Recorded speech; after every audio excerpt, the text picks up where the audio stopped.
السلام عليكم ورحمة الله وبركاته وإذن سلام يا أصحاب تقاليقة مقالكينا مانتا وحو ku saabsan yahay waxaan rabaa inaan ka hadlo CapCut inta badan CapCut wada garaneysaan maanta waxaan rabaa inaan idin fahansiiyo qofka aan garanaynin qofka garanayna muuqaalka iska daawado oo inuu wax ka sii faa'iido ayaa laga yaabaa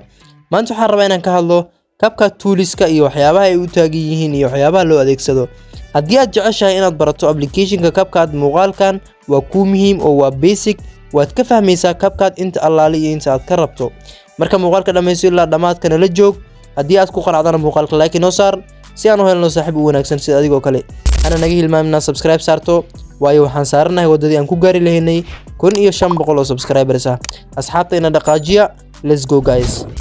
daba hadda waxaan sharxaynaa toolska qaybta hadda aan ku dhuftay waxaa la dhahaa edit oo waxaa ku jiro inaad muuqaalka jarjarto inaad speed ku sameyso qaybta soo qayb jarjaridda qaybtan waa speedka oo muuqaalkaaga iyo speed u yeelaya qaybta ku xigto waa animation oo animation ayaad muuqaalkaaga u yeelaysaa oo waad qurxinaysaa animation tusaale ahaan oo kale muuqaalka inuu animation yeesho waa muhiim animation muuqaalo qaar ayaa ku qurux badan marmar qaar ma qurux badan xilliga aad rabto adiga adeegsanay edit marka aad ku dhufato muuqaalka wuu just gareysmaya si automatic ay gudaha ku geynaya qaybta soo qaybta effectiga oo muuqaalka aad ku qurxinaysaa effect ayaa lahaa oo muuqaalka aad ku qurxinaysaa muuqaalka iskagama dhufanaysid mid walba oo waxaad fiirinaysaa muuqaalkaaga ma ku qurux badan yahay haddii aad tahay qof editor ah oo TikTok iyo waxyaabahan dhigo way ku anfacaysaa qaybtan effectiga oo sababtoo ah effectigan marar badan ayaad adeegsanaysaa haddii aan ka soconno qaybta ku xigta effectiga haddii aan fiirino waa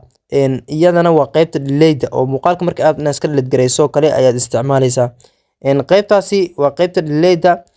qaybta ku xigto waa enhance voice kuma anfacayso qaybahan oo dhan saddexdii qayb ee ugu horeysay ayaa ku anfacaysa haddii aad beginner tahay waxaan kale adiga iska fahmi doono hadda maanta qaybahaas ugu horeeya in fahansiin insha Allah muuqaalka waan ka soo sameynaya haddii aad jeclaataan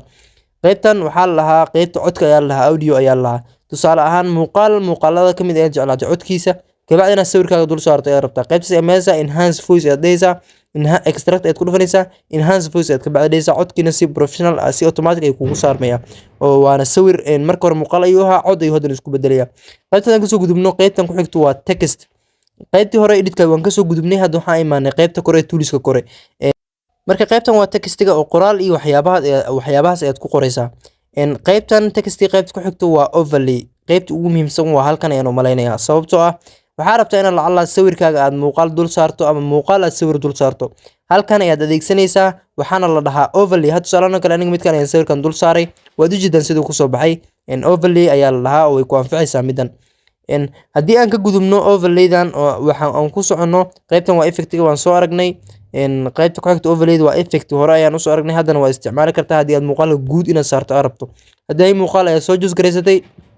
haddana muuqaalka guud ee wada saaraysaa oo waad ku balaarinaysaa qaybta ku xigto waa qaybta kuma anfacay sida aan filayo sababtoo ah hadda markii aad beginner tahay qaybtan waad ku wareeraysaa inaad iska dhaafto ayaa wanaagsan qaybtan sababtoo ah qaybtan waa markii aad rabto inaad cod qoraal u bedesho kale iyo waxyaabahaas waaye qaybta ku xigto waa muhiim lacala qaybta ku xigta hadda markii aan galno sidaad u jeedaan aspect ratio ayaa lahaa waa muuqaalkaaga wixii aad u rabto haddii aad TikTok u rabto haddii aad YouTube u rabto lacala oo kale muuqaal aad TikTok u rabto haddii YouTube gelis waa dhibaato marka qaybtaas ayaad ka hagaajinaysaa qaybtan waxa adjust ayaa lahaa muuqaalka ayaad ku qurxinaysaa iftiinka ayaad ugu dheeraynaysaa qaybtanna waa muhiim iyadana haddii la fiiriyo markii aad beginner tahay qaybtan waad fahmi doontaa qaybta ku xigta waa sticker muhiim ah qaybta ku xigta ayaan galnay waa background iga hadda sida u jeedaa markii aan kii kore aan yareeyay background iga blur ayuu noqday haddii arab sida rabto background ayaa la calay kul xaal oo qaybta muhiim ah in badan la mid isticmaalo marka haddii aad jeceshahay inaan muuqaal dheer ka soo sameeyo ama aan si fiican u soo faahfaahiyo dhamaantood qaybta commentiga nagu ladaaga oo dhaha muuqaalkan waan ka helnay hada wasalaam muuqaalkina maanta isku egyahay peace and love guys